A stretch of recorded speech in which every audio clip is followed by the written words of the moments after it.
Hey everyone, it is Earrings by Angela. Of course, I'm Angela. So welcome to the channel.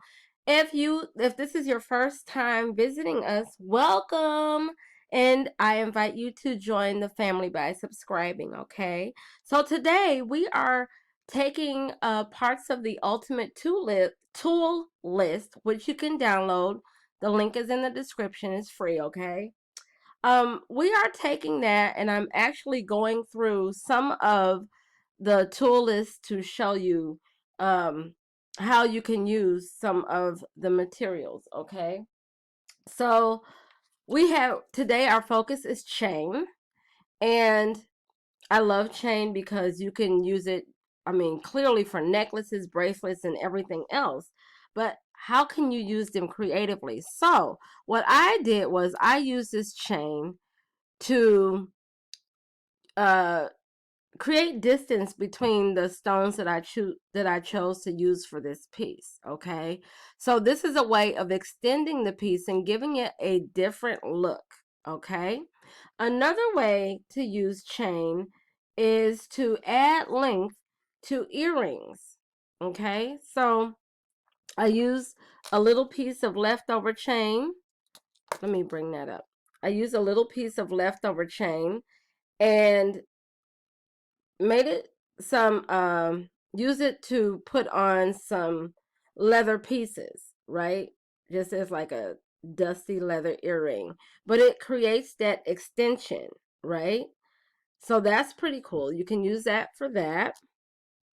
We also can use like the larger links in a necklace, on a necklace chain. And so this is an actual link from a necklace that I bought from Kohl's department store in the clearance section. And I just took it apart like, oh my gosh, this would be great. Um, and I was making a miniature tree of life pendant, right? This is argonite and this is stone for focus, just so you know. I love to share what the stones and stuff mean. Although I didn't do that with turquoise, but turquoise always gets love. Argonite doesn't. So that's what I use this for, is for a frame.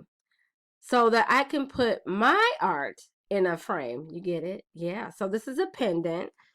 Um, Another way to use it is to really think creatively. And this was just on a whim. Um, there was a chain and it had like 3 links, and I took them apart, wire wrapped it, and made a pendant necklace very creatively.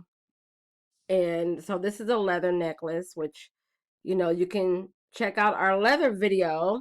I'll bring it closer, but you can check out our leather video to see what else you can do with leather. Okay, so that is those are some of the ways that I use chain. How do you use chain? Because, oh, before I forget, because I'm way ahead of myself. Even scraps of chain like this, right? 3 links, you're probably like, well, what the hell can I do with 3 links of chain? Well, I'm going to show you really, really quick. Let me grab my tools behind me. Um, if I'm creating, because, this here, oh, wait. I got to focus. Let's get it into focus. Is it gonna, there we go. This top one is a jump ring, okay? But guess what? That was the last jump ring. So what I'm going to do is I'm going to open this chain link like this and take them apart, right? And now I can use these as jump rings because as long as it opens and closes, you get that? Oh, wait, maybe you didn't see it. I want to do it again. As soon as my camera decides it wants to focus. Yeah. As long as you, oh, it has an attitude, you guys. But as long as you can open and close this, it's a jump ring. So that's what you can do in case of emergencies too. So you guys, please do not throw your scrap pieces of chain away because you will definitely need them. All right. I hope you enjoyed this video. Put a comment in if you have a question about other ideas on how to use chain or some of the ways that you use chain. And are you saving your scraps? Because now you know, hey, let's not waste any money. Creating art is, quite pricey. It can be, for good reasons. So if you have any questions, let me know in the comments, or anything that you have questions on for the um, ultimate tool list. If I don't have a video for it, would you like to know more about it? Let me know. All right, so I will see you in the next video, you guys. Happy creating.